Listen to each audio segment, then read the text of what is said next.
Qual é o verdadeiro poder de fogo do Hamas contra Israel?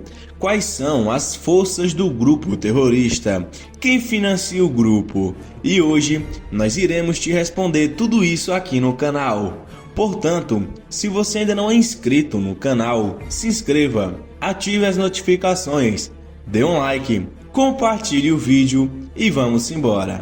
O conflito entre grupos palestinos na faixa de Gaza e as forças armadas israelenses tem causado morte e sofrimento em ambos os lados. O conflito, contudo, é bastante desproporcional.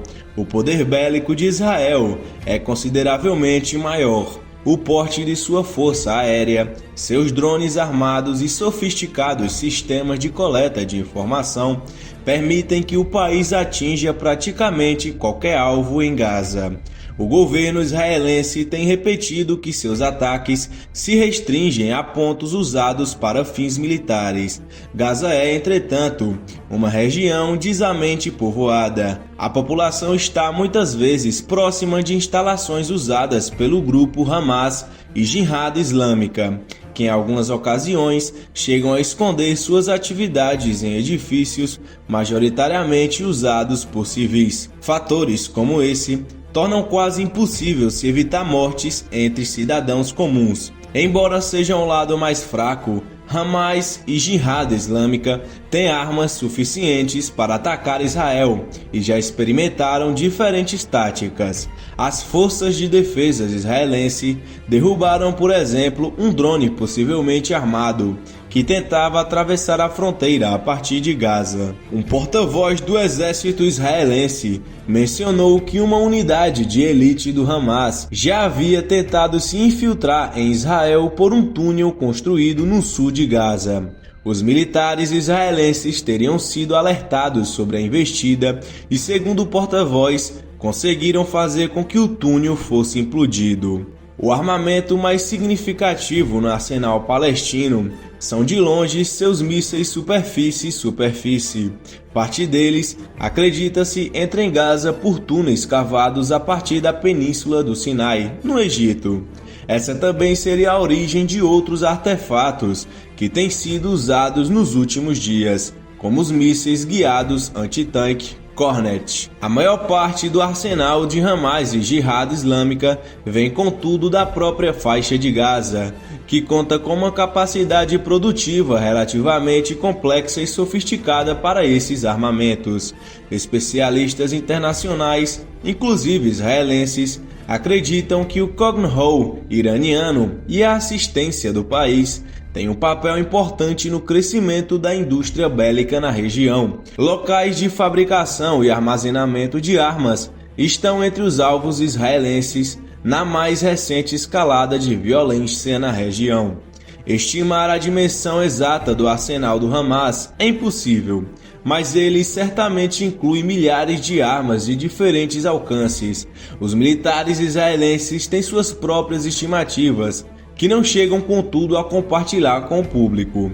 Um porta-voz se limita a dizer que o grupo poderia manter o poder de fogo dos ataques dos últimos dias por um período significativo de tempo. Os grupos palestinos têm usado diferentes tipos de mísseis, nenhum deles novo em termos de design básico. De forma geral, contudo, as armas têm apresentado alcance maior e cargas explosivas mais potentes. O Hamas opera uma variedade de mísseis de longo alcance, que avança até 75 km, o Faj de até 100 km e o R-160 até 120 km. Também conta com alguns M302S, que chegam ainda mais longe, até de 200 km. Assim, o grupo teria capacidade de atingir tanto Jerusalém quanto Tel Aviv, além da faixa costeira, que concentra maior densidade populacional e infraestrutura. Há ainda um vasto estoque de mísseis de menor alcance, como o Qassam, que chega a 10 km, e os Quds 101, que atingem 16 km. O arsenal é reforçado pelos mísseis Grad e Segil 55, ambos com alcance de até 55 km. O exército israelense diz que mais de 1.000 foguetes foram disparados contra o país nos últimos 3 dias. Outros 200 teriam caído na própria faixa de Gaza, um possível indicativo dos problemas oriundos de um processo de produção disperso e ainda pouco desenvolvido.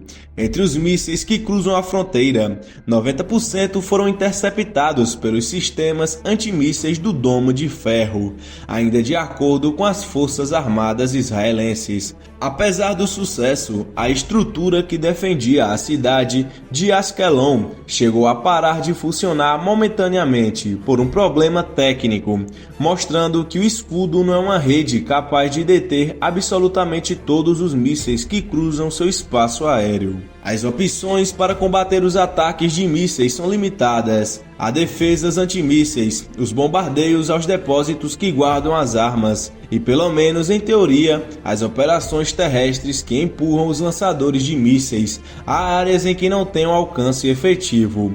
Parte da vulnerabilidade dos palestinos reside no fato de que eles não têm uma estratégia sofisticada de combate e estão territorialmente limitados, não têm para onde ir. Uma operação terrestre para reprimir o poder de fogo dos mísseis seria possível, mas o custo humano seria considerável, como aconteceu na última grande incursão de Israel em Gaza em 2014. Foram mortos 2.251 palestinos, incluindo 1.462 civis. Do lado israelense, foram 67 soldados e 6 civis. O ciclo repetitivo de ataques de foguete, resposta e incursão terrestre não leva qualquer um dos lados a lugar nenhum.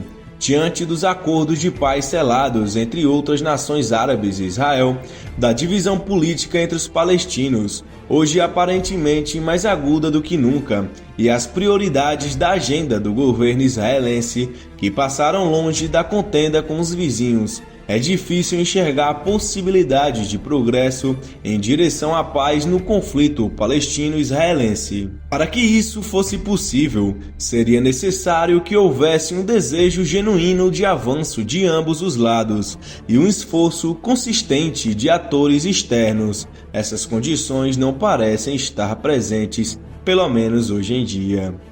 E você, já sabia dessas curiosidades sobre o Hamas? Deixa aí nos comentários. Nos vemos no próximo vídeo.